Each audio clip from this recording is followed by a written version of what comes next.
Is my mic live? Oh, there it is. There we go. I call to order this District of Clearwater Committee of the Whole meeting for whatever day this is. Are there any late items to be adopted to the agenda? I do note on table you have a replacement report for the report that's in there. You'll notice on the second page of that report, this would be 8.1, the second page of the on-table version, has markup because it in red because it was numbers have changed since the original report was put in there. So just replace the one on table with the one in your package. Can I get are there any further late items or changes? If not, you have a voting for? Yeah. Moving, thank you. Moved by Councillor Bratton, seconded by Councillor Frizzle. All those in favor? Thank you.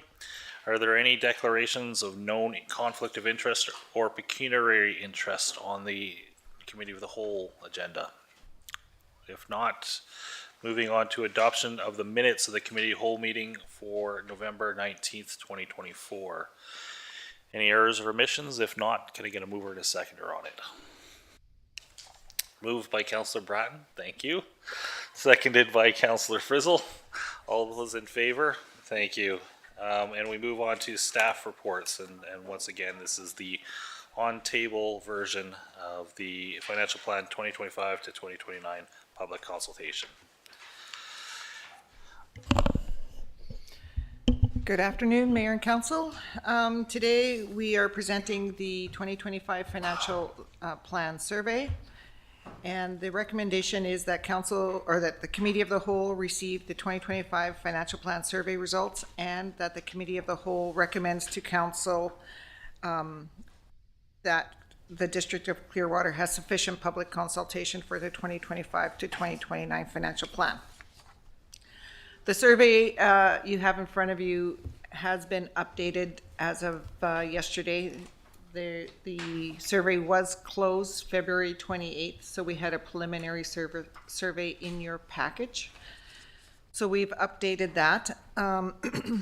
The survey totals this year, we have about 84 respondents, or about 3.5% of the population. Last year we had about 108, so we have a few less, about 20.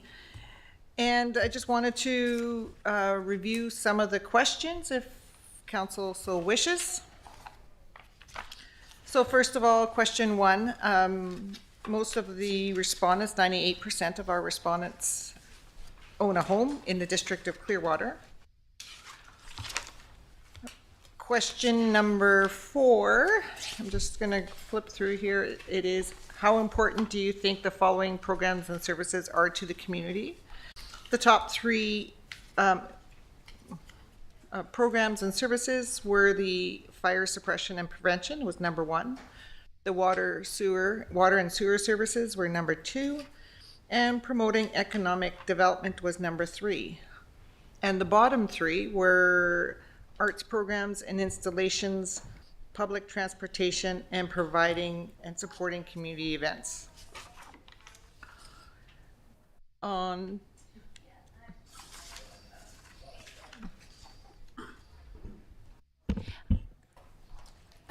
And I think that that's interesting in the way that it was done. I had a couple of observations on that. One, in going through a lot of the comments, it seems that the recreation and community were actually really important.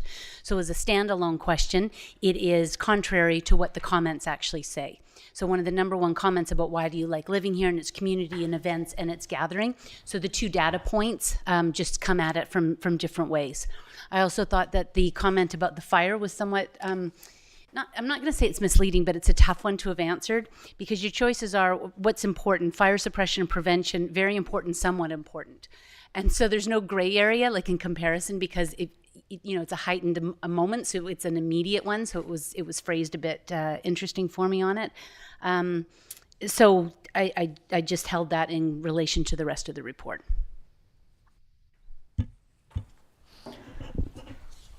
Thank you, Councillor Sim. Moving forward to question 5. It said, would you say that you're generally satisfied or dissatisfied with the overall quality of services provided to the residents or businesses by the District of Clearwater? The satisfied and very satisfied was about 56%. The neutral, so then comme ci comme ça, 21%. And dissatisfied and very dissatisfied was about 23%. Question number 6 has lots of opportunity to do things better for us. I wasn't going to interpret those comments. I'll let council do that. Question number 7 is, from your perspective, how important are these issues to you? Just from a purely numerical standpoint, the first one is local economy was very important to the respondents of the survey.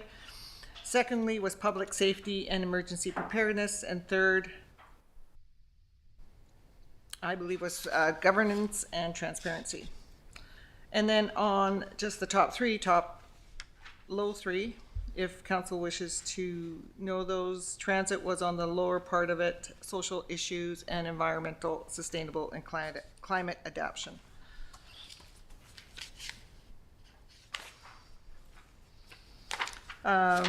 Question number 9 is, which additional municipal services would you support through additional property taxes or user fees?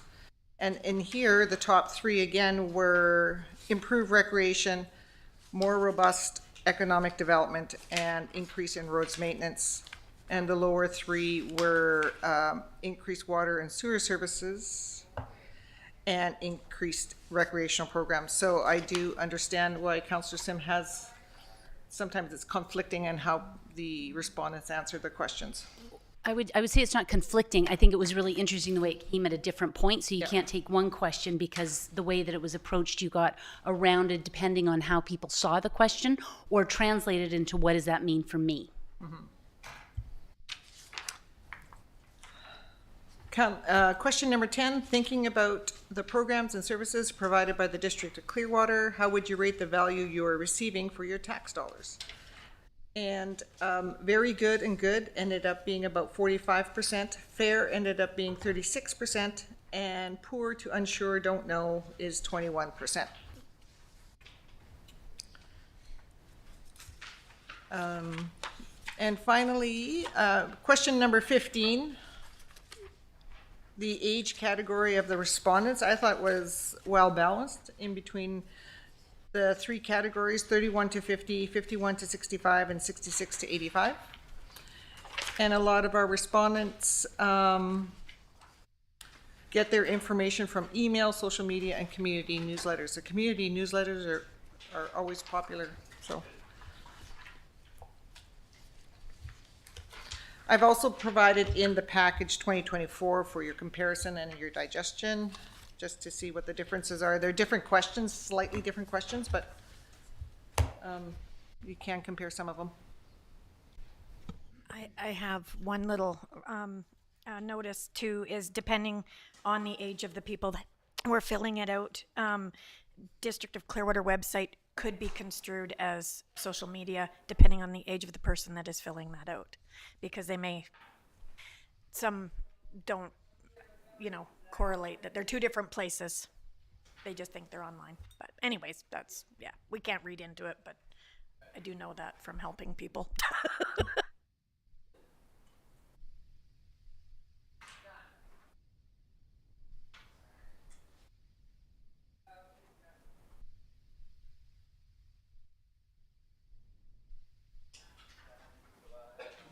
I Lot have in here. I have Yep. a resolution there for council to consider. Okay. Are there further questions or comments of staff? Councillor Sim? Yeah, so when they were date stamped along the way, was that actually real time when it was submitted? So I'm looking at like a good abundance in December. January looked like people took a hiatus. And then I am wondering, once you brought it to our attention that there was only a few and we were able to populate it out, we saw a robust engagement. And I share that because that to me was super interesting that people are watching for ways to participate. Yes. It seems like if we keep it on top of mind, people will respond, but it gets lost if it doesn't get to the top of you're referring to Facebook, top of their Facebook page. even though we were having engagements in the public, yes, I'll take it away and I'll do that. It doesn't seem to generate the same kind of response as when you would just keep it to the top of the Facebook page and keep it Or cycling. share it out, or sharing it find a out, way or to things like- remind yeah. people in different ways. Did we have a QR code? Yes, we did. So we did, okay. Yep. We had them posted all over the office and in any of the engagements that we were at. And my last question is what would your suggestions be for, what we do with this now? That's a good question. I mean, the response, what is it? 84 out of 2,400 residents. It's statistically, Just 3.5%. yeah, it's not, it's just barely in the GERD survey statistically category. And I would also say that looking at some of the responses, I think the motivation for some of the responses is also very interesting. So read it, take it with a grain of salt, but do we use it for something? I don't Or know. how did some of these comments parallel what were received at the open houses? Like, did you find it was consistent? So although this is maybe just one sect, we did have other points of engagement. And was there anecdotal feedback? Such as economic development is a priority, or people are worried about the future, that kind of thing, so. Like what we definitely- heard at the and open fire- house? And fire suppression is also Okay. on top of mind. So there, if you look at 24 and 25, you'll see some consistencies between 24 and 25. And fire suppression or emergency services, I think our respondents are worried about those. And they also want to know about economic development. How will the community fare in the future? And what are we doing with that? That's right, or It does. I'd be interested to hear what council also Yeah. got out of it, like what their observations were.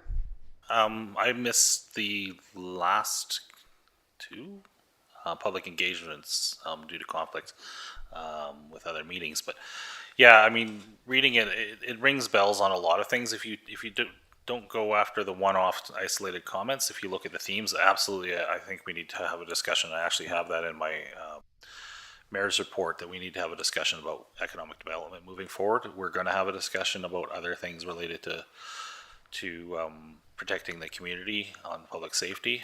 I think that I think some of them is what I find interesting in the report is where people's priorities are right now. And it's not necessarily on environmental protection. It's on adapting to climate change in a weird sort of way because it's protection of the community. But it's also on things like economic development because of the uncertainty of the world right now, and that reflects in this survey. There's a lot to read into this, but I think we could make some minor course adjustments. But I think it's pretty good. I think it says what it says. I think the guy just basically said nothing. Councillor Frizzle. As far as the survey goes, it's like, it doesn't matter, but what I got from public consultation, I found really more informative than the survey itself, talking to people individually. The one that we had here, where we had over 50 people, I found that to be very informative in how people are thinking. They weren't afraid to express their views, and I really appreciated that. I also get that from the seniors' lunch. People went up to Ms. Clausen and talked to her a lot, but they also stopped and talked to me about a lot of different issues. And so it's that one-on-one that I'm finding more informative than the survey. That's Well, only- sure, but I think that the survey, like the one-on-ones, it's all part of Absolutely engagement. it So is. it's not one is better than the other. It's pieces of the That's- whole. That's not what I'm saying, but I'm just saying that I personally, for myself, though this is good, that's where I get more. And my question back is, what's in this survey? Does it resonate with what the same comments you were receiving in person? No, not really. They were different. Yeah. What did you hear that was different? More personal stories about how things affect them. I'm not going to go into. No, but under a theme. So when I pull out the two themes, what I found interesting from last year and this year is recreation and roads. roads is always the top of mind. Which I That's think the is big- good as we relate it to the budget Yeah. because we're relating it to what the public is saying. And then the recreation, and I do throw like the seniors programs in there as well, but ways that people can get out and about. I found that was, and they did it in a variety of things from pickleball to hockey to figure skating to the library programs. That all resonated. And I think that moving forward, should there be measures of austerity, it's taking that into consideration. Is that watching what's cut to ensure that there's still a sense of livability within a community. Absolutely. Something I do find interesting is public transportation is not extremely high. That one, it's kind of in a flux at the moment. It's interesting because at the luncheon, this last luncheon for the seniors, I had the transportation manager come in and speak. And after her talk, which was very interesting and very informative, I think a lot of people learned a lot about the system around here, is that she went around to offer a transportation coupon for everybody. Oh. That so they could use the bus without having to pay for it, just to find out. She was only able to give 12 away. Wow. Yeah, whereas the other side of the conversation for the taxi service, I'm getting lots of comments on in the last little while about the need for, especially people that need to go grocery shopping or make medical appointments in town and are unable to get there with their big load of groceries or whatever, or food bank or whatever they need to take home with them, thrift store. There's that definitely need for the proper taxi service in town, and potentially for a social services system that can offer taxi vouchers for those people that need to do that.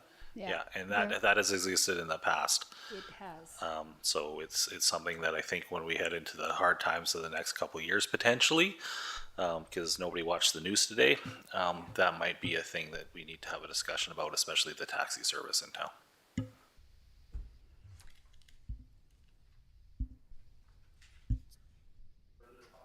Any further comments or discussion? Just probably relating it back to the budget and just wondering about input. Is there anything that we've heard that we don't reflect in the budget or vice versa? Yeah. That's a big question. I think we have most of it covered in there. Yeah, I mean, the world's pretty volatile right now. I think we're going to have to As much as we play can. it by ear. Did you So- have any particular ideas? Well, I did. I did, and certainly in light of today, but they're more budget questions, and I don't know where it's appropriate to get those answered if we want to relate it to here or not. That's up to staff at this I point. mean, we can move the motion and Yeah, I mean, There's three options. if they're specific to just things that you need answered, you could just ask them after the meeting. But if they're going to change things potentially, well, I think that that's the point of public engagement, is to ensure that the budget that we're establishing matches the engagement and to make sure that we are responsive to what we've heard in a variety of streams of communication. So I'm guessing that there is a chance to then review the budget and just do that match up, or what are the next steps? The next steps from the budget, as per our schedule, is next week we'll bring, the next committee of the whole, we'll bring the budget forward and we'll answer some of those questions that I believe you emailed me Yeah, I at the did. time. Or if you prefer, we could probably answer some of those, but it's I not leave that related to the mayor. survey I that- sent them, so I don't want to yeah. overstep. No, that's fine. I mean, if you've sent questions and then there are specifics, and I think I read some of that email. Just wait for Ms. Klassen to answer those, and if there's something that dramatically changes the budget, then we have or needs to be brought to council for that decision, then we can do that at the next committee of the whole. Okay. I think that all I'm wondering about is, as we look at this, where the community's priorities are, is there a need to look at it with more austerity, given the fact that our prime minister has said, hey, hold on, it's going to be a bumpy ride. And while we're not Quebec, we do have some implications, and this would be the time to look at that and look at it with the lens of what may be coming up. And is there anything in there that we could revisit or trim or do something? And I think that the public would look to us having that guiding eye with it. And I think we worked really hard, and I think staff did a really good job about paring things down. But today is a new day. Yeah, I understand that. Most of the cost increases in this budget are driven by the roads contract and employment contracts, union negotiated employment contracts, things along those lines. So that is the bulk of the increase here. I would personally feel better if we pass the budget essentially as is at this point, with the projected increase or the suggested increase, and not react to today's announcements until we understand exactly what they mean for this town in particular. We made that mistake during COVID of preemptively trying to be overly kind to the community by reducing taxation to a level that it actually has probably hurt the future a little bit, because we did lose a lot of the benefits of the Trans Mountain increases in taxations by going low during COVID, that sort of 15% to 20% increase from utilities. And I wouldn't want to see that happen again until we actually know what the pain is going to look like in this town. And some of the early analysis tariff announcement that I've heard specifically about the North Thompson was that the North Thompson is not going to be hit by the tariff issues in the same way that other parts of Canada are. Ironically, because our lumber sector has already been hurt, but also because the tourism sector in this valley is primarily Canadian market and overseas market. So as long as those areas aren't also affected in some way by the tariffs, which it doesn't seem to be at this point, and then the emerging sectors along the lines of resources like mining, almost all of that product goes overseas anyways. And it's surprising how much of the Kamloops economy is directed by mining. They actually do a lot of work on mining equipment, not just having New Afton and Highland Valley up there. It's become a sort of a hub for mining services in British Columbia as well. So I can see that, yes, we want to be kind, but I would rather 3 months down the road, 6 months down the road, be able to go with, the strong, well thought out budget that we have right now, and be kind with equity, not with equality, being able to target with donations if we need to the food bank or places like that for the people that specifically need our help. Because I can tell you right now, nobody wants to pay taxes, but I, as a taxpayer, would be comfortable with this level that we're going into right now, because it covers everything that we need to cover as far as what's budgeted in the budget for the new expenses that we have, or the increased expenses we have. But so I would be more than happy to go ahead with this, knowing full well that if we had to shift some priorities around here to more ECDEV, more donations to, or subsidies to help out people access programs and things like that, that we would have the ability to do that, because we haven't trimmed in advance just to give everybody 1 or 2% off now. So just to be clear, when I said to be austere, it was not to be kind. It was to be austere. And so it was looking at exactly what you said in terms of, should we bolster some areas more than others and pull back in some areas? So it was just to have a lens and just to do that review like you've suggested in how the North Thompson, and to have the conversation. What if, and you've articulated the fact that the North Thompson seems to have a bit of a buffer, but are we looking at, anything in terms of supplies or services that might be required for projects that we might have to bolster? But not to look at reduction for taxation, but how we allocate, and are we properly covered and resourced? Yeah, and we can always do amendments in the future if need be. If there is one area, I do want to have a serious conversation about economic development coming up, but I think we need to understand what we want as a council versus the last few versions that we've had. The other interesting thing up on March 12th is the added value wood forum happening here in town, I believe in this building, hosted by the Robson North Thompson Valley Timber Coalition or Forest Coalition, to talk about, what, and I'm quite sure the topic discussion there will now shift to what do we do for the forest industry in this valley to use our fiber and our wood supply here for added value projects, because if it's going south, it's now going to face a 25% tariff, or actually more than a 25% tariff. So how do we do those things at home? And maybe there's a role for the District of Clearwater Economic Development and partners in this community to make added value, furniture, fence posts. It's the 12th and it's all day. March 12th, it's all day.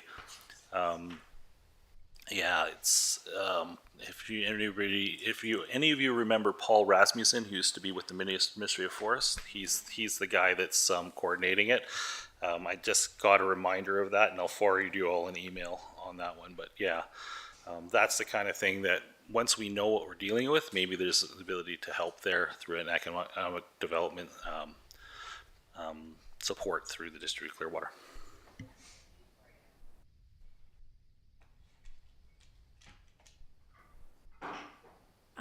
Well, I think I would go with option 1, and we receive the survey if everybody else is in agreement.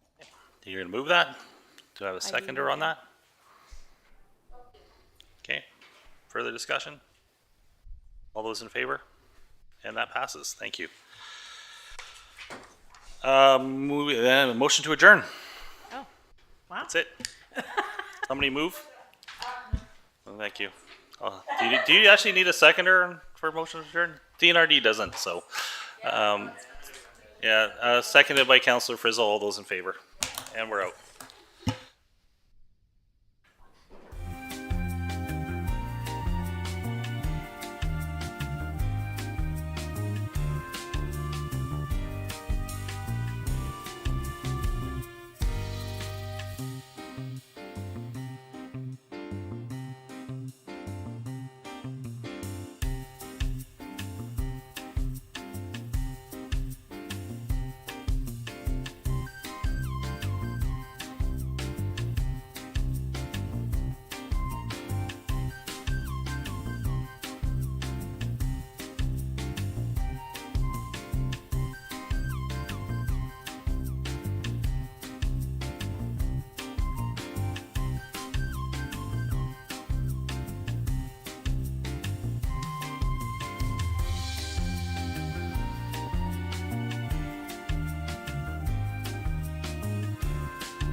I call to order this District of Clearwater regular council meeting for Tuesday, March 4th, 2025 at 2 p.m. I would like to begin by acknowledging we are fortunate to be gathering today on the traditional territory of the Sim people who have been caretakers of this land since time immemorial. There is one late item to be added to the agenda under item 17.3 in relation to District of Clearwater officers and delegation of authority amendment bylaw number 321. So that will be under 17.3. And Mr. Prime? Thank you, Mr. Mayor. As well, one item in camera under 2B of the section 90 of the community charter. So another one in camera. And yeah, 2B. Can I get a mover to adopt the agenda as amended? Moved by Councillor Matheson, seconded by Councillor Bratton. All those in favor? And that passes. Are there any declared known conflict of interest or pecuniary interest that anybody would like to declare at this point? Depending on how things go, I may have to step out on 18.1 if there is a response from council on BC Association of Farmers Market, at which point the chair would fall to Councillor Matheson. The conflict being that my spouse is partially responsible for the administration of that program locally. Moving on to item 8.1, adoption of the minutes of the regular council meeting of February 18th. Any errors or omissions? Seeing none, can I get a mover and a seconder to adopt those? Moved by Councillor Bratton, seconded by Councillor Matheson. All those in favor? And that passes. Flipping the page, we move on to recommendations, adoption of the minutes of the committee meetings. There's a recommendation from the March 4th, 2025 Committee of the Whole meeting held earlier today. And the recommendation is that council receive the 2025 financial plan survey results and that council confirms the District of Clearwater has sufficient public consultation on the 2025 to 2029 financial plan. Can I get a mover and a seconder on that? Moved by Councillor Frizzle, seconded by Councillor Bratton. Any discussion? Excellent work by staff on this. It's been a long process, but a lot of public consultation happened, and from what I understand, quite a lot of spirited public engagement at the in-person meeting, so that's excellent. Thank you. All those in favor? And that passes. Moving on to item 11.3, unfinished business. RZ 24-03-343 Clearwater Valley Road, cannabis retail. We have a recommendation, but I see Alex is online. If there's any new info introduced, we should be considering another public hearing, just stating that up front. So you have the reports. The public hearing has been closed. So we're working off of existing information, and there has been some clarification from staff on the existing information in those reports. So discussion on this one.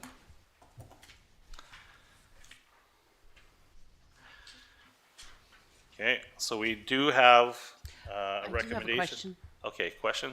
Councillor Sim. Thank you very much for being here, Mr. Krause. I wondered if you could elaborate on some of the early discussions when council had been discussing cannabis licensing and zoning about site-specific applications. And if I remember correctly, it had been acknowledged when doing the zoning is that there could come a time when site-specific zoning would come to light. And it seems to me that's what happened as a result of the questions at our last meeting is C1 applications, but there was no space for opportunity. And so this seems to now be what you were forecasting all those years ago with site-specific applications. Is this, can you help me understand? Yes, and through your worship, thank you for the question. That's exactly right. So originally, remember, council had said that the retail sale of cannabis wouldn't be permitted in any zone.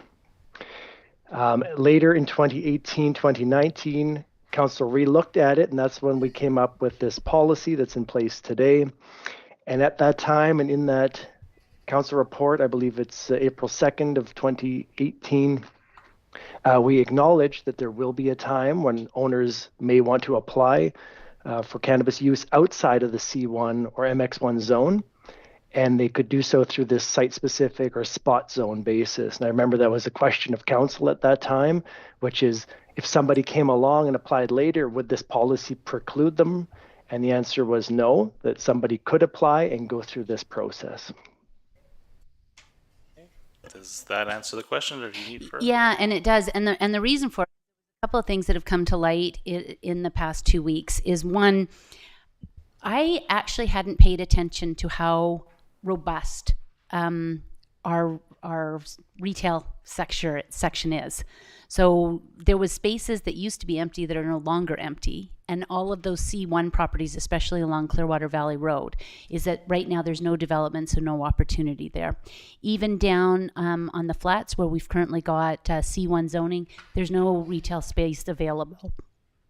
So we are growing, and it actually is probably begs a question for council moving forward, and I think that the mayor alluded to it in the earlier council meeting, is economic development and having properties in town that are not yet developed. And so are we at the point where there's room for that? If we don't have room for places, then we need to find room. So I appreciate the extra work that went in by staff. Thank you. Okay. Further comments or questions? Did that make sense to anybody? It did. Okay. Yeah. Just need to check. So we do have a recommendation. Do I have a mover and a seconder on the recommendation? Moved by Councillor Matheson, seconded by Councillor Frizzle. Further discussion. Councillor Matheson. I've just got a brief statement to make on this, that I'm not going to dwell on the details of the rezoning application. TNRD has already provided a thorough and well-articulated presentation. Key points have been covered. What we're asked to be considered today is a minor zoning change to allow for legal cannabis store in the currently vacant commercial building. The owners of this property, Michelle and Terrence Langwood, have operated a respected and valued business to our community for over 20 years. They have not only contributed economically, but have also given back to our community in meaningful ways.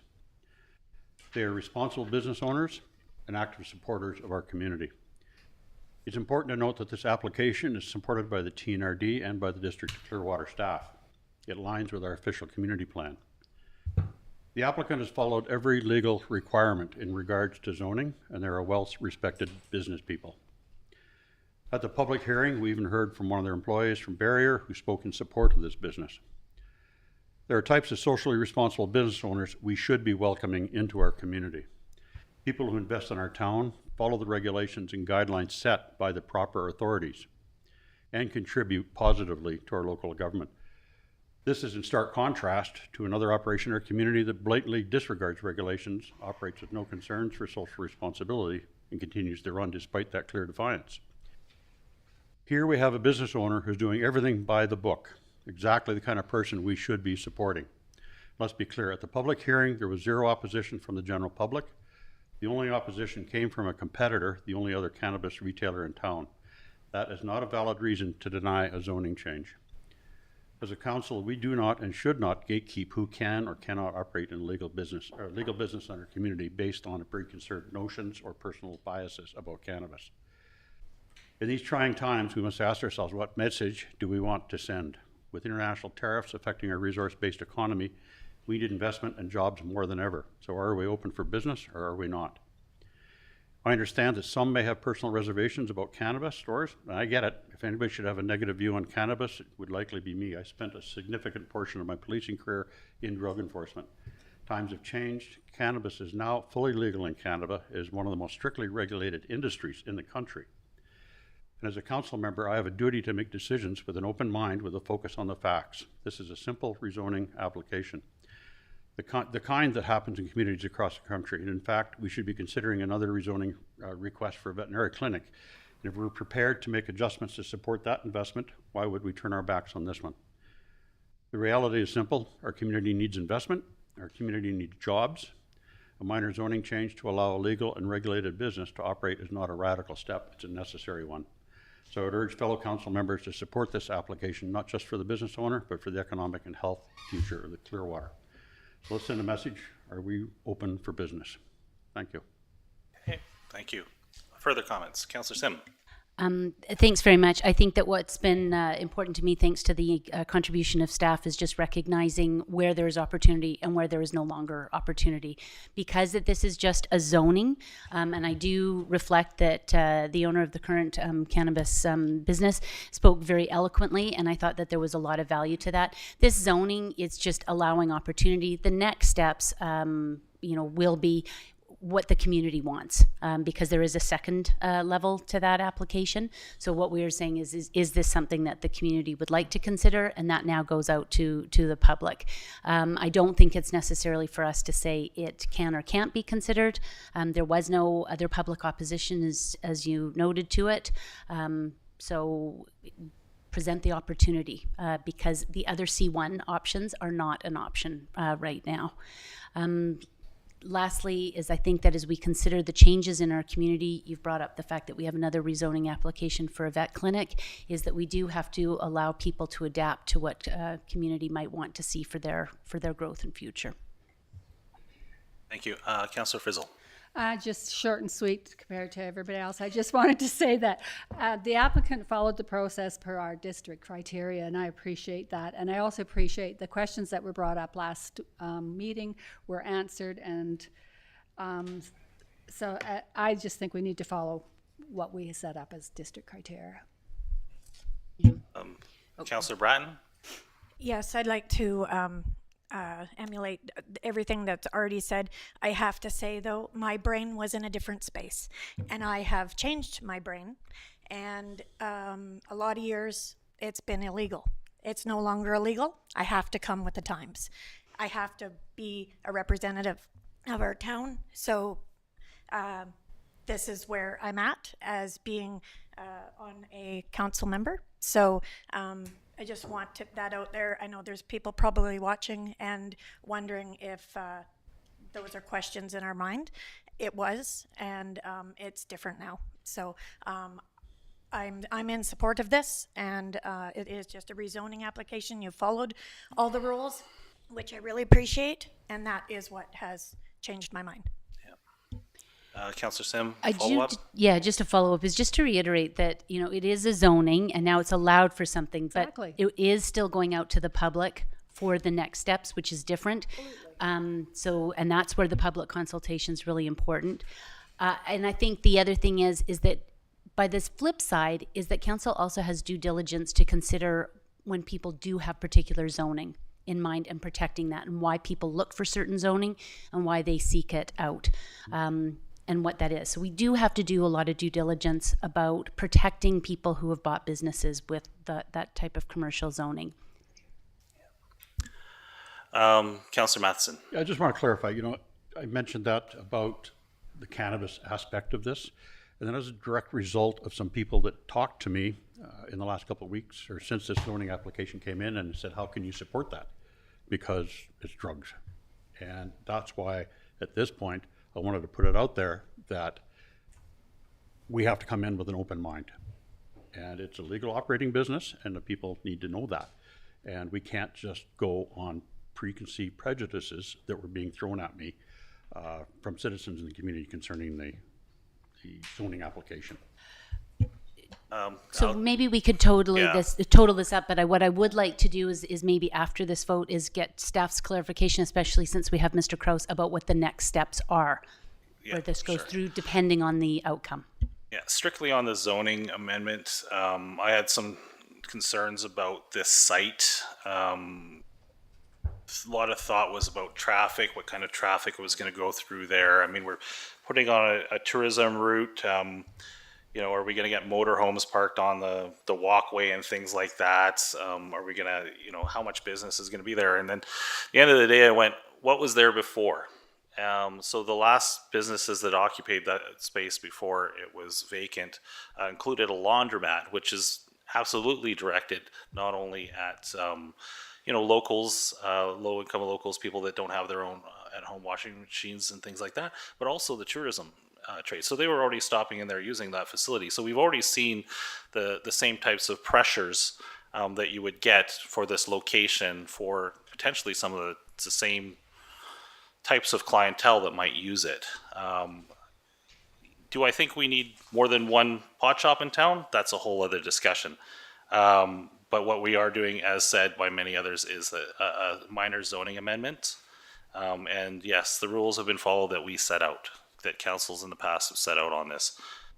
So yeah, I have no issues at this particular point. Further discussion on the recommendation. Mr. Johnson. Thank you, Mr. Mayor. I would like to state on this one, just because it's been mentioned twice by council, there is another spot zone in front of council in the future around the veterinary clinic. But I want to point out that each decision is an individual decision. A spot zone decision in this case is not prejudicial to the next one. So I don't want someone from the listening public thinking, okay, if this gets approved, it means we have to approve everyone. That's not the case. Council has an individual decision in each time that, again, is not prejudicial. Thank you. Thank you for that clarification. So we've moved and second the recommendation. Any further comments? All those in favor of the recommendation? And I see none opposed. Thank you. Thank you, everybody. And this will go to third reading, in which I go do that right now. Hey, District of Clearwater bylaw number 312-2025, a bylaw to amend District of Clearwater zoning bylaw number 133, whereas an application number RZ 24-03 for amendment to zoning bylaw number 133 has been made, and whereas the desirable changes in land use have been considered, and whereas the zoning amendment conforms to the District of Clearwater official community plan, now therefore the Council of the District of Clearwater, an opening meeting assembled, enacts as follows. This bylaw may be cited as the District of Clearwater zoning bylaw number 133, amendment bylaw number 312, and I was supposed to technically do that before the vote, but we are done. Thank you. Moving on. So, sorry, can we just, as long as we have Mr. Kraus and here. Mr. Kraus, Councillor Sim had a question. Can you repeat the question, please? So it's now that there's a zoning, which is very different than the actual application. And I just wondered if you could clarify that. What's the process now that goes to? Yes, so once the bylaws fully adopted, because recall it has to go to the Ministry of Transportation for sign off after third reading, it comes back for adoption to council. Once council has adopted it, then the applicant can apply to the Liquor and Cannabis Regulation Branch for a license. That license gets referred to the District of Clearwater. With that application, we will then issue, it goes to council, of course, it will include a notice of intent in the newspaper, and that'll have the details of the operation, so hours of service, and that will also be sent to property owners within a radius of this subject site. Referrals will be sent to the RCMP, fire department, and all of that information will come back to council. There'll be a public hearing where once again the public will have an opportunity to provide comment, and then council makes a recommendation to the Liquor and Cannabis Branch for their final decision on whether or not to issue a license here after the zoning is in place. Does that answer your question? It does. Thank you very much for that. The only thing I would ask is, in the changing way of the world, and newspapers are not necessarily as widely read as they used to be, does the district have other options other than just the newspaper? That's a good question. For notification on public hearings specifically? Well, just we seem to cite the newspaper quite a bit, but it's, you know, we've seen waning interest in that, and if our desired purpose is to spread it out, I think it's just modernizing how people, and we've already just had a community survey that says two ways that people get their information, which is newsletter and then also through our website. And so if we are looking at always using the newspaper because that's the way we used to always do it, is that effective to the same degree? Off the top of the head, I'm going to think that we need to amend our procedures in order to do that, because right now we've stated that we do 2 newspapers in a row, which is generally this process. But I mean, I think you're going to probably need a staff report on that one. But go ahead, Mr. Johnson. Thank you, Mr. Mayor. So the newspaper is the paper or the advertising of record. So that is what proves that we did the process. As the time comes for the actual meeting, we'll do our best to put the word out there so people understand what the process looks like. So if I may supplemental, and with that, do we have a way of easily accepting feedback? Like, can it just be a portal? Is that, I mean, I know that the city of Kamloops does, Talk Kamloops and different things. Is that too fancy for us at this point in time? Just, it's easier just to send an email?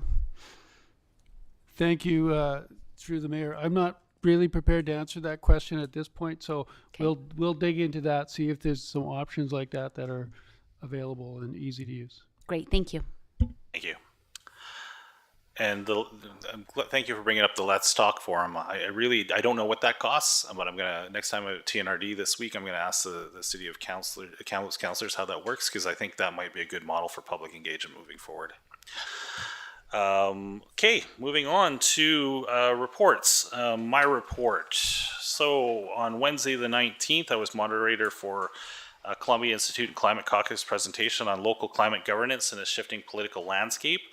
I led a discussion on elected leaders from 3 Canadian towns and cities, plus one from a city councilor from Berkeley, California. It was pretty interesting of how you, a lot of it, how to adapt to the current political climate and sort of a shift to the right, and how you can message things that you still need to move forward in those times without jeopardizing your projects. On Thursday the 20th, I was re-elected as acting/vice chair of the Thompson Regional Hospital District. The rural hospital equipment budget was presented at that time, and yes, the Clearwater X-ray machine is still on that list. And I would note the very much thanks contributions from the community, hospital auxiliary community force, and many others that have made that project happen. I attended the regular TNRD meeting on the 20th. Lots of rezoning and building code section violations and section 57 type of reports. Some updates on wind projects and mines in the area, which is very interesting. The board also voted itself a raise based on the 2.6% raise based on the consumer price index, which is standard practice for the board, that they vote themselves rages on a regular basis. That is not the practice for the District of Clearwater Board. On the 21st was TNRD Committee of the Whole. There was a presentation on urban policing by Jeff Pele, who is in charge of the RCMP for Kamloops. And another major point of discussion was rural internet and cell phone coverage and advocacy by the TNRD on that topic. Wednesday the 26th was agenda setting, which I attended with Councillor Matheson and staff. On the 27th, I and Councillor Frizzle attended a mini education session on budgets presented by Director of Finance Klassen and Andrea Tobin, who's been working for us on Questica, our wonderful portal system and financial management tool that the public will be able to see how budgets work and what we're working on and all sorts of wonderful things. On February the 28th, I received a letter from the Office of Parliamentary Secretary for Rural Development, Steve Morissette. He will be in town on the 18th in the afternoon, and the last time a parliamentary secretary came through, that lunch meeting got moved about 7 times during the day because they don't know how far it is from Valemont or Barrier to here. And as we find out today, you throw a rock in the way and everything changes. So we'll get you an ETA for councillors that would like to attend that closer to that date. We'll probably meet here. Probably be the easiest thing because they would have had lunch by then. Coming up on March 12th will be an all-day value-added forest product discussion held here by the Robson North Thompson Forestry Coalition, which should be very interesting considering today's announcements on tariffs. We really do need to look at utilizing our forest products, our timber, our wood, 2x4s in town in BC, in our communities. Had multiple discussions with our new MLA, Ward Stamer, who's been very helpful on the public safety concerns in our town. And yeah, so I did bring this up in an earlier meeting, but I think considering the tariffs, we need to have a council discussion on economic development and what we want to do. We had a series of reports and somebody working on that up till December, but we definitely need to get back on that and put some elbow grease and funds into that one. Moving on, Councillor Bratton. I have nothing to report except to remind everybody that the skating carnival's coming up on Thursday at 6 o'clock. And just on that note, Mr. Mayor, how's our sound system? Mr. Mayor? Mr. Roger Mayor. Oh, yeah, Roger Mayor, not the mayor. My apologies. That's okay. What was the question? How is our sound system for the carnival? Fabulous. I'm going to hold you to that. Yep, no, it's all been repaired. It worked fine in the dress rehearsal this weekend, and the contractor is by, and everything sounds good. Figure Skating Club is happy. Sounds Thank good. you. Thank you for your report. Councillor Frizzle. Thank you. I attended the Tourism Wells Gray meeting on February 21st, and there's a lot of exciting information to come from that. To start with, though, that one of the things that they're really wanting to happen is that all the stakeholders in Clearwater that are affected by tourism, which is probably every business in town, should register by March 15th to ensure that they have full access of Tourism Wells Gray marketing and promotions, and that includes international campaigns, you know, so your information can get out to the soccer that's going to be coming to Vancouver, et cetera, et cetera. So anybody that wants to be registered and be recognized needs to contact Tourism Wells Gray with their current information for Tourism Wells Gray so they can be properly advertised outside. The reason why the date is March 15th is the visitor guide is being developed, and everybody needs to be down in that for that time. The Spahats Falls is closed until June 6th, but the Parks is planning on getting out there and starting as soon as possible. It could be sooner than they expected. They just need the ground to unfreeze. This is platform rebuild at Spahats? Platform rebuild. They're planning on being opened by June 6th. So, but if they can be earlier, they will be. They really want to be. So that's just important for you to know. The new manager has been hired for the information center, and it's Crystal Augustine, and she's already started up with Claire, and they're already planning lots of activities, and they're also in the process of hiring the new staff for the summer, and she's very active in that. And the stakeholders AGM will be on April 25th at the Info Center at 6:30. And it's important to note that the Tourism Wells Gray is taking over the retail space at the Information Center, and they will be selling their products there for 10% off. And there's a lot of really very cool items there. There's lots of t-shirts, the usual stuff, but there's Jerry the Moose, and there's a bear there too. It's a little stuffy animal. So that's going to be at 6:30 at the Info Center. There's going to be a presentation by a content creator who's going to help local businesses leverage their content out to the public.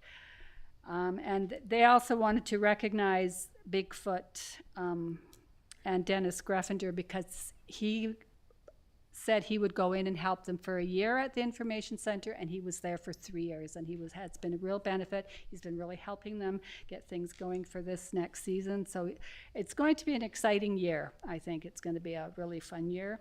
And one more thing I wanted to stress is that they had this Wells Gray Park Trails map last year. They had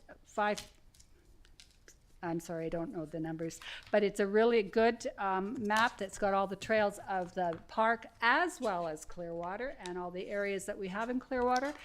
And they're looking for funding to get more because it's one of those really nice souvenir type things. You can open it up, it's nice and big, it's got all the information, tells you how long a hike is, how hard a hike is.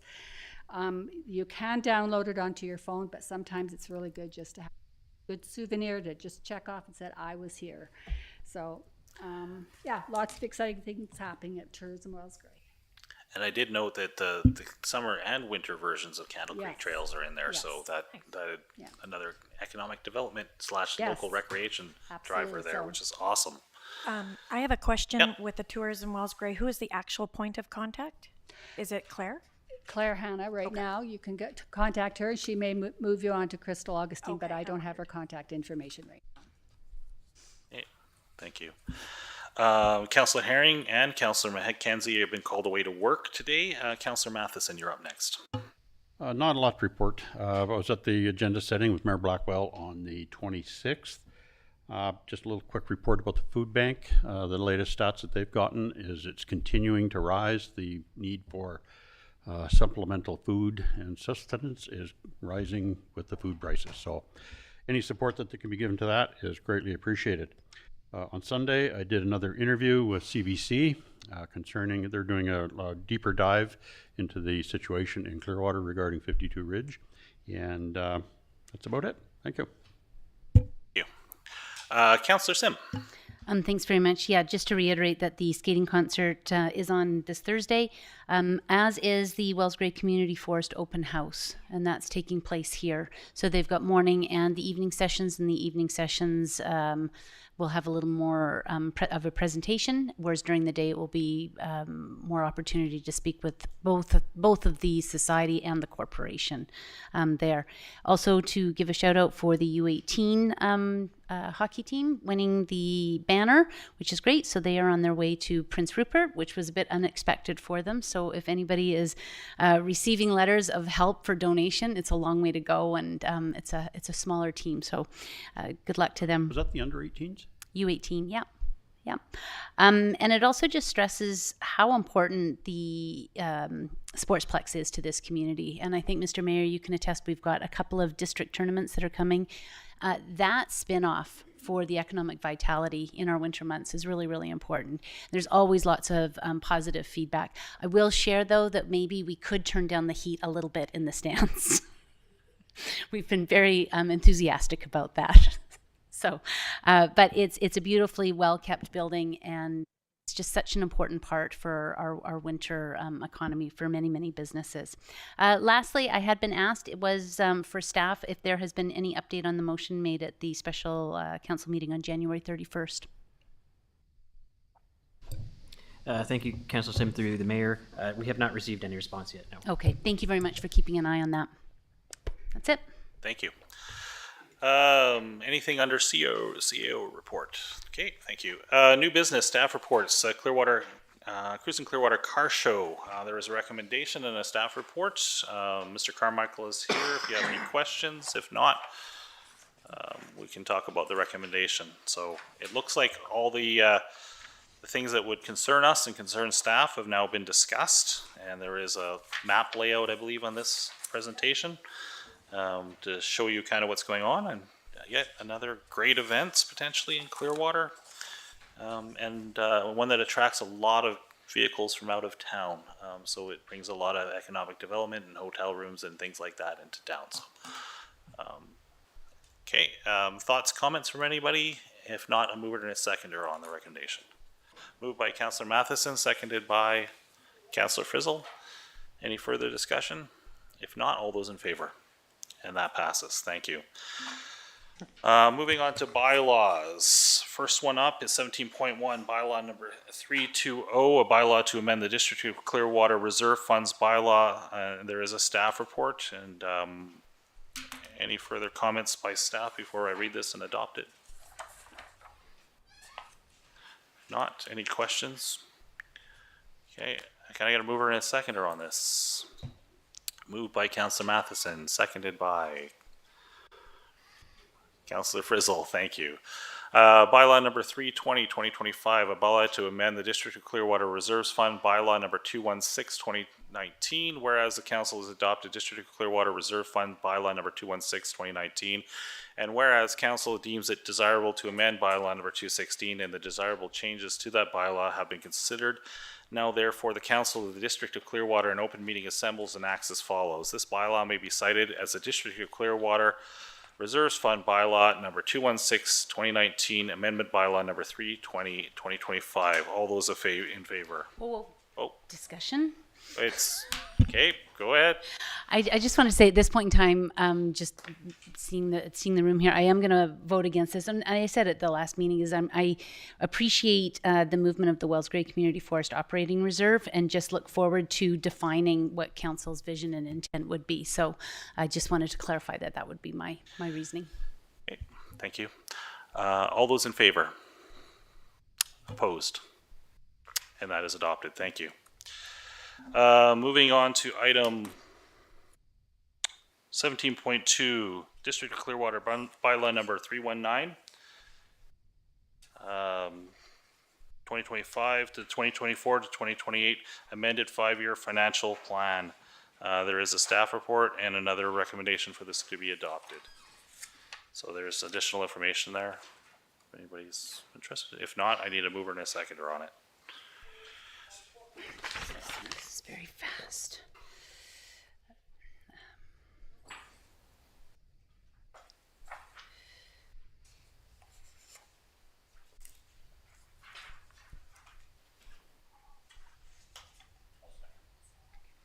I think Councillor Sim might have a question first, so I'll just hold. No, I was just looking because I wanted to relate it back to the feedback that we received.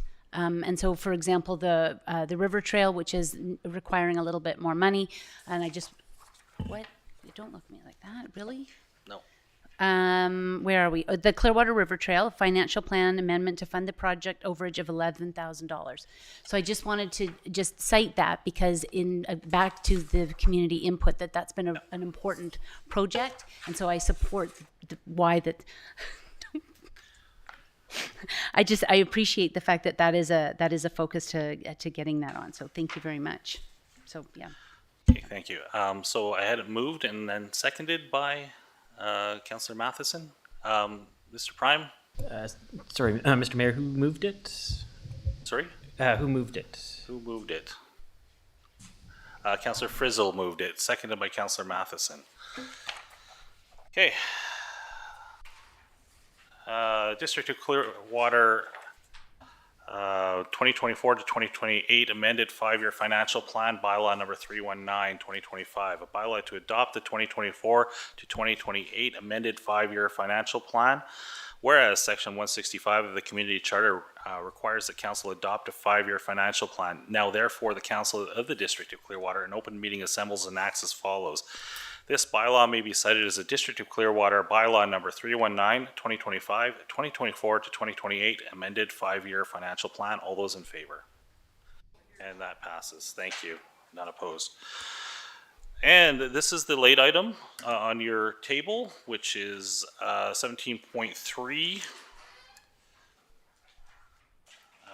There's a recommendation that the District of Clearwater officers and delegation of authority amendment bylaw number 312 2025 be read for a first and second time, and that it be read for a third time. There's a staff here, and go to Mr. Johnson for explanation report on this. Thank you, Mr. Mayor. So the goal of this amendment in front of you is to enable more effective purchasing. So one of the issues that we have is for larger purchases that are over the delegated authority of myself as the final highest purchasing authority for staff, is that those items have to come back to council, which can result, depending on the timing of it, normal process, if there's 2 weeks between council meeting, can result in a 2-week delay before purchase decisions are made. Or in the case of holiday times or summertime where there's kind of fewer and farther between council meetings, it could be up to a month delay to hit the next regularly scheduled council meeting. So what this bylaw amendment suggests is that we enable for in areas where staff knows that there's going to be a purchase, knows there's some urgency around that purchase, and that it's likely to exceed the limit of the CAO, that we enable it so that council can pass a resolution to allow that. So that would not permanently change the spending limits that are set out in the existing bylaw. I actually think those spending limits at some point probably need to be adjusted. They're old and they've been there for quite a long time. But before we do that, we will bring back a report to council which shows comparables for communities our size. So you're not making that decision just without the information. But for now, what this is asking is for that enabling bylaw or enabling amendment to the bylaw that we would come to council and say, hey, we have an item here where we know it's going to be kind of urgent for us to keep moving with this project. not necessarily an emergency project, because there is some special rules around that already, but an urgent project where we want to spend, we don't want to wait 2 weeks for the next council meeting. So we ask for your approval for that specific project. So that's the goal behind this. It's quite a simple amendment to the actual bylaw itself. And the amendment is on page 4 of the bylaw. And that amendment says, notwithstanding sections 7(1) to D, which in 7(1) to D sets out the limits, the current purchasing limit. For the CAO, it's $100,000. For the financial officer, $50,000, and for the corporate officer, $25,000. So notwithstanding those sections, council may, by resolution, authorize an officer to exceed their delegated spending authority for a specific project or expenditure, subject to the approved budget and any applicable policies. Such authority shall apply only to the project or expenditure identified in the resolution and shall not create an ongoing increase to the officer's delegated authority. And all expenditures are limited to the period covered by the annual financial plan. So that's what we're asking for council to do. It's just strictly to make things a little easier during times when you don't have those an upcoming council meeting that's close. Yeah, and I do know that 3 times a year, 2 times or 3 times, July, August, and December past, we quite often have special council meetings, but standard practice is 1 meeting for those months. Questions, Councillor Bratton? Are we running into issues where our limits are too low? I'm sorry, could you repeat that question, please? Are we running into situations where this wouldn't, because what you're asking is for us to go above what's already allotted here, correct? Yes. For a one-time. So for clarity, that's the important part. So staff would identify to council in advance, hey, here's a purchase. We know it's coming up. It's going to be over the spending limit of the CAO. Please approve that the CAO can authorize this expenditure for that one-time thing. Once that purchase is done, it reverts, and for all other purchases, it reverts to what the limits are in here. Are there cases where this is the case? Absolutely there is. There's lots of things that we may purchase which may be over that $100,000, and we report to council. Some of those may become urgent, or it's harder to wait for a 3 week or 4 weeks, depending on when this could occur in the summertime, right? Do we have an example possibly of what that could, like, are we talking fire season that maybe something, is that what is coming to mind why you're worried about it?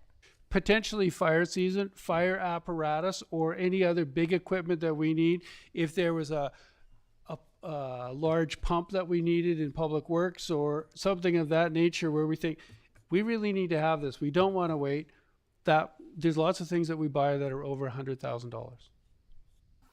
So just supplemental to that, we would always know ahead of time before the purchase was actually made and for how much? That's correct. We would know the item that we're expecting to be over the limit.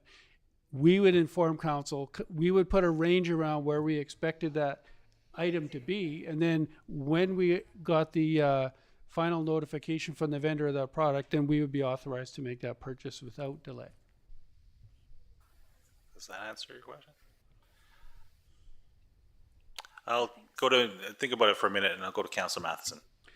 Yeah, so plain and simple, it just allows you to be a little more nimble on your feet. Is that what I'm kind of reading? And being able to anticipate rising prices or inavailability, and you can just get it. And I think with the, to me, I think it's a reasonable request, given the times that we're in right now with the tariffs and rising costs, everything else, that we need to be nimble on our feet in order to maybe get some vital stuff. Thank you. And it is about being nimble. And it should be noted that if council says no, we can still do purchasing, but we may end up calling more special meetings of council, right? That's what this is about.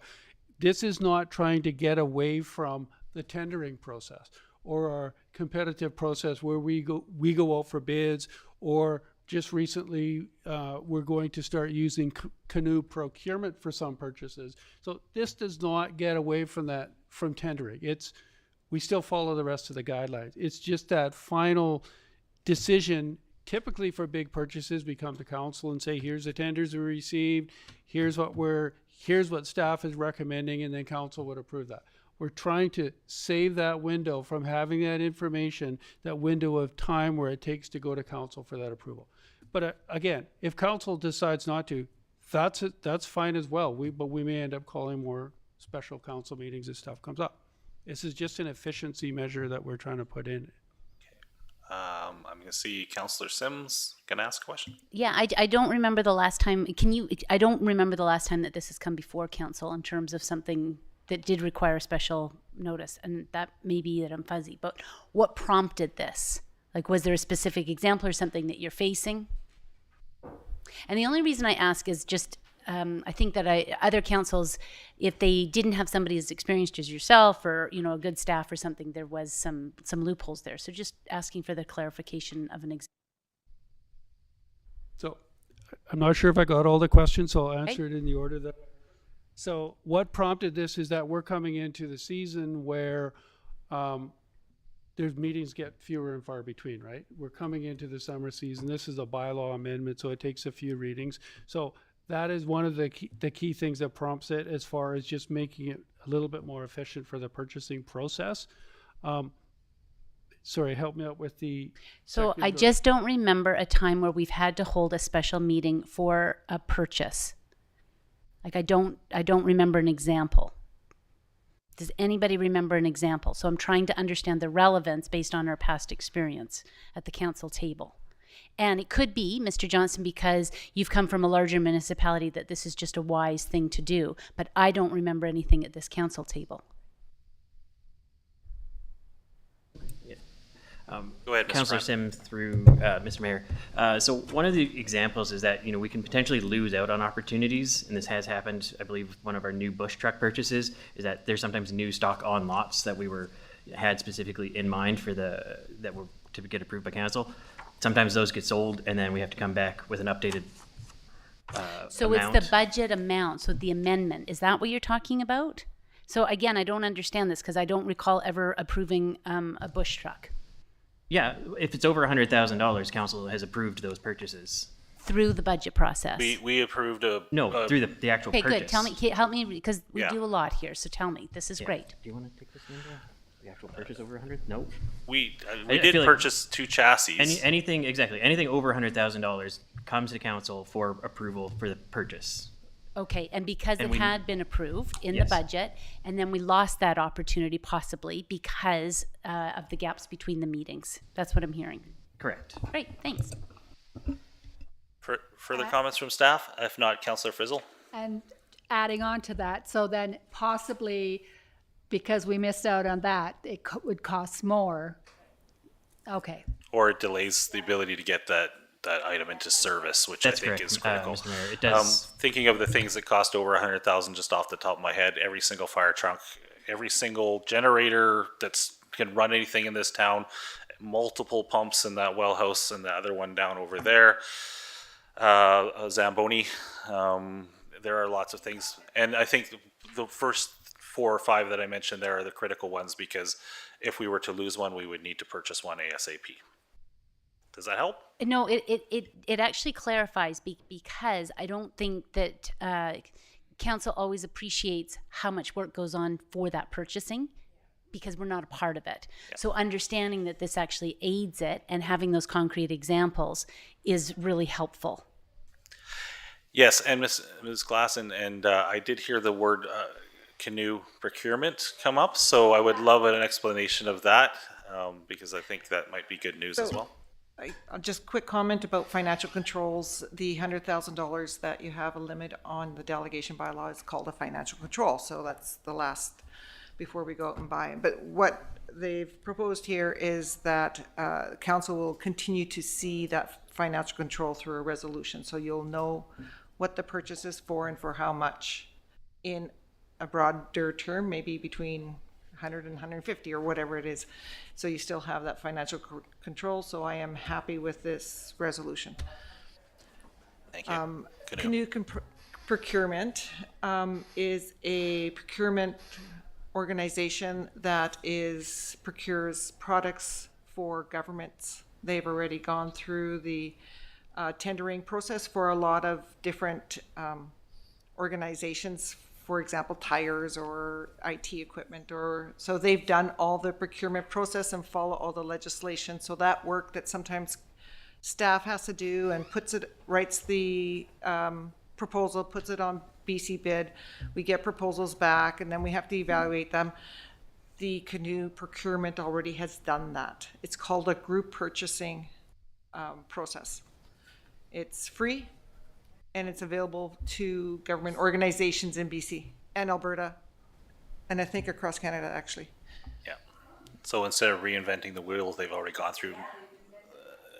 They've already done that. So it sounds like a good process. And Just one more thing, Yep. if there is a local organization that we procure items from and they already have a contract with Canoe, we can still purchase from the local organizations, just give them an extra number and we get that benefit or the group discount. And we still absolutely have the ability to procure things outside of the Canoe process. This is basically for those items that we need, it's a good tool. Okay, so okay, thank you. Okay, so we do have a recommendation in front of us where is it? Sorry, I have to read the recommendation off the first page because it's not on the agenda. The District of Clearwater Officers and Delegation Authority Amendment Bylaw number 321/2025 be read for first and second time. Do I have a mover and a seconder on that? Moved by Councillor Matheson, seconded by Councillor Bratton. District of Clearwater Bylaw number 321/2025, a bylaw to amend the District of Clearwater Officers and Delegation of Authority Bylaw number 146/2015.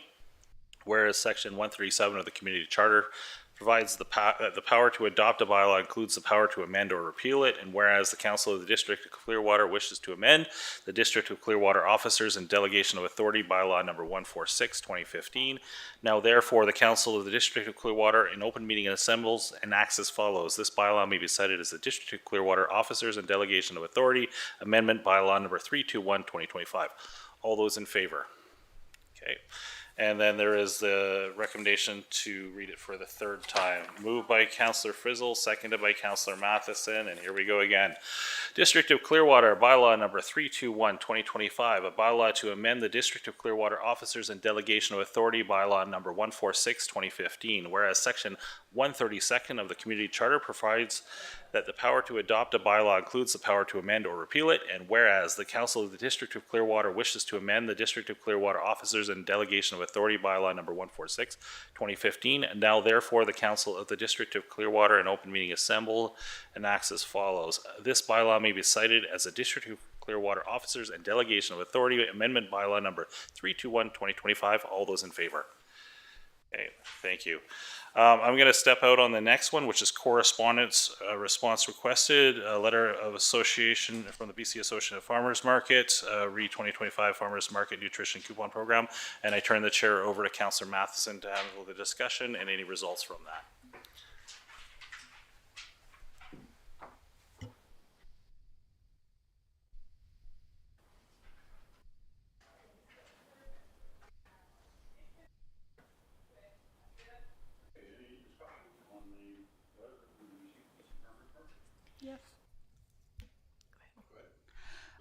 As somebody that's seen firsthand what a successful program this is over the years, it's helped everybody from young mums to seniors and others in between. This is a great program, and I highly recommend that we send a letter to the BC Minister of Health demonstrating the importance of the program. Councillor Bratton. I'd just like to reiterate, I realize people have the letter in front of them, but how good this program actually is. It's I'll just kind of read through it a bit. These local residents redeemed 12,435 with local farmers at the Clearwater's Farmers Market. In Clearwater, over 36 lower income households benefited from better access to local fresh foods while connecting to their community. I think this is highly integral in order to keep the farmers market program going, and this is a benefit back to the community. I just think it's wonderful, and I hope that we can support this. I support a letter being written as well. Do you want to make a motion? I make a motion that we write a letter of support of continuing the program. Okay, do a seconder? I'll second it. And any further discussion? All those in favor? And it passes. And we can bring Mayor Merlin back in.